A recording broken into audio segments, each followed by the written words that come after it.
Hey, salut Rainer et bienvenue sur Skyset Labs. De son nom complet Nokama Eneka, Nokama est une Bionicle venant du monde d'Arayem, l'état personnage étant apparu principalement dans Hero Fate. Ce Bionicle fait partie des visiteurs du monde 1, apparu à Quero avec Galva en Era 2.11 pendant les événements de HF2. Voilà, maintenant que je vous ai vite fait présenter le personnage, place aux informations plus concrètes et constructives en concernant sa biographie. Maintenant vous connaissez la chanson, générique.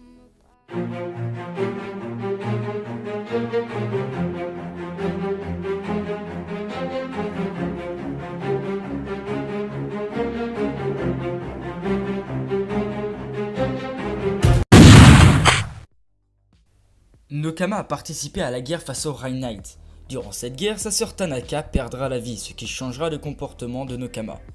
Puis elle combattra à de nombreuses reprises Galva aux côtés de Kai. Ouais, Galva est le personnage dont je vous ai parlé la semaine dernière. Si tu n'as pas vu la vidéo sur elle, je t'invite à aller la voir après celle-là. Nokama se trouve à Eraim. Là, tout a été ravagé par la guerre. Nokama demande alors à Kai de l'ouvrir un portail menant de Azoria à Quero. Nokama atterrira en plein milieu d'une discussion entre Atlastor et Matoro expliquant à Furno qu'il n'est pas celui qu'il croit être. Aussitôt qu'elle arrive et qu'elle aperçoit Furno, elle lui saute dessus et lui hurle qu'elle va le tuer. Elle est alors repoussée par Thunder qui la jette à terre. Nokama se relève et aperçoit Matoro.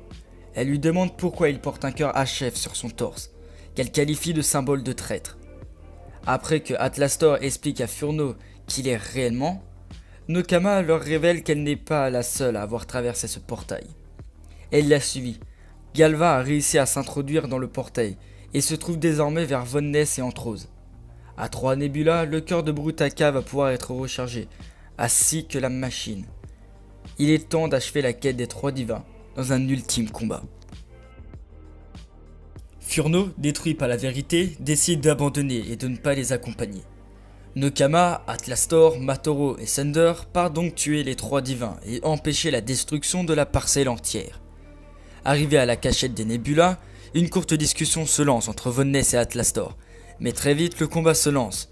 Nokama elle part affronter sa pire ennemie Galva pendant que Matoro et Thunder s'occupent d'Antrose et Atlastor de Von Ness. Le combat contre la démon est rude mais notre guerrière tient le coup. Galva projette Nokama à terre puis lui fonce dessus. Nokama se relève à temps et blesse la démon au cœur mais se fait trancher le bras. Nokama se retrouve alors sans arme et amputé d'un bras. Galva tente alors de l'achever, mais elle est sauvée de justesse par Furno qui tire dans le bras de la démon qui s'enfuit sur le coup.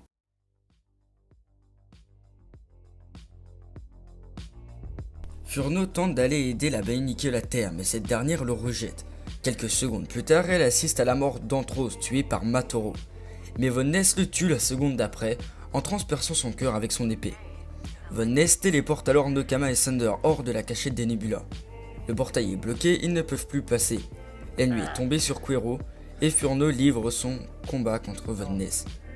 Ce combat se terminera alors à la base des héros de Quero et la vie pourra alors reprendre son cours quand Von Ness aura été tué.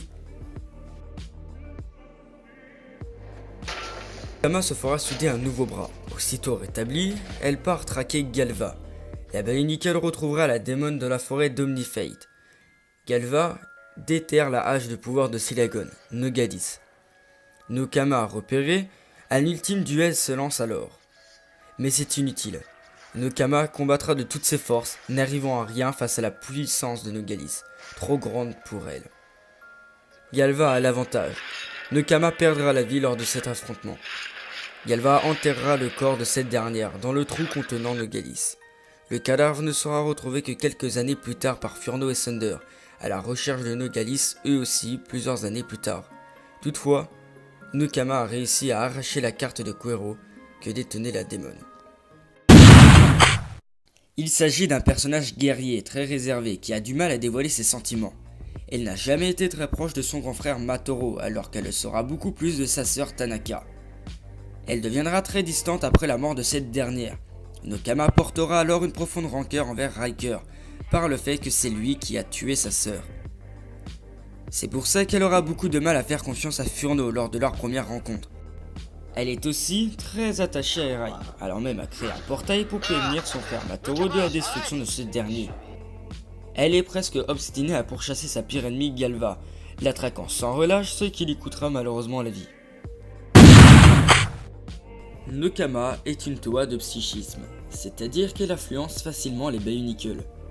Elle a aussi de très bonnes compétences de combat, avec sa longue expérience contre les High Knights ainsi que Galva, elle est devenue une excellente combattante. Nokama est un revamp du set Lego Bionicle Toa Nokama, portant le même nom ainsi que le même masque. Le mock lui est inspiré encore une fois de Destiny, classe des Hunters. Bien que cela ne soit pas été justifié, son schéma de couleur et son look général fait bien penser à un être de Nebula. Son look est vraiment cool, sa capuche relève très bien sa personnalité, la couleur bleu transparent est très bien utilisée. D'ailleurs, Master Hiker a publié 2 photos de la nouvelle version du mock sur Flickr. Pour les intéressés, c'est en description. Nokama est un personnage que j'apprécie beaucoup de par sa personnalité très réservée, le fait qu'elle déteste Furno, par le fait qu'il ait une partie de Riker en lui. Nokama. T'approches pas de moi, je sais ce qui t'est arrivé. Je suis désolé. En même temps, Riker a tué sa sœur, donc bon, ça se tient. Toutefois, absente pendant toute la dernière saison, le personnage n'a pas pu être travaillé. Et là vient la vérité, Galva l'a tué. Quand on apprend sa mort dans le flashback de Miran, eh bien je trouve ça intéressant, au moins on a une très bonne explication. Ça nous laisse la possibilité d'imaginer la scène. Même si on apprend par la suite que Nokama n'a pas dû faire long feu face à Galva et Nogaliss, tout de même j'ai apprécié sa mort qui m'a mis la larme à l'œil et qui de plus est très bien scénarisée, nous expliquant l'absence de cette dernière dans cette 3ème saison. Nokama est un personnage que j'ai trouvé super, j'aime beaucoup son côté solitaire. Bon, c'est sûr que ce n'est pas le personnage qui a eu la plus grande évolution de toute la série, mais tout de même sans ça, elle a su s'imposer. Sa rivalité avec Galva est super comme dit dans le précédent Sky Labs dédié à sa rivale. Je trouve ça super que finalement c'est Galva qui finit par la tuer. Très honnêtement, je ne pense pas que si Nokama avait survécu, elle aurait été très importante dans le reste du scénario. En revanche, sa mort a un très grand impact sur certains personnages. 1. Elle était la dernière de la famille Eneka. 2. Kai était ami avec elle, et il sera très énervé en voyant que son épée est dans les griffes de Galva, qui lui apprendra qu'elle l'a tué. Nokama a aussi été la perte de trop pour Tearai, qui la vengera en tuant Galva par la suite. Furno a aussi pleuré sur son cadavre, ce qui montre que même si elle ne l'appréciait pas, lui s'était attaché à elle. Il se devait de la protéger pour Matoro, lui qui l'avait tant aidé. Nokama était un super personnage très bien travaillé comme il le fallait. Et aujourd'hui, j'ai été fier de pouvoir vous la présenter.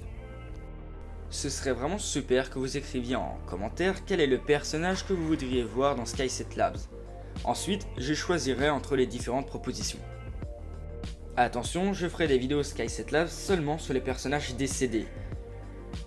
Sur ce, je vous invite à lâcher votre plus beau bio like et je vous dis à la semaine prochaine pour un nouveau Sky Labs.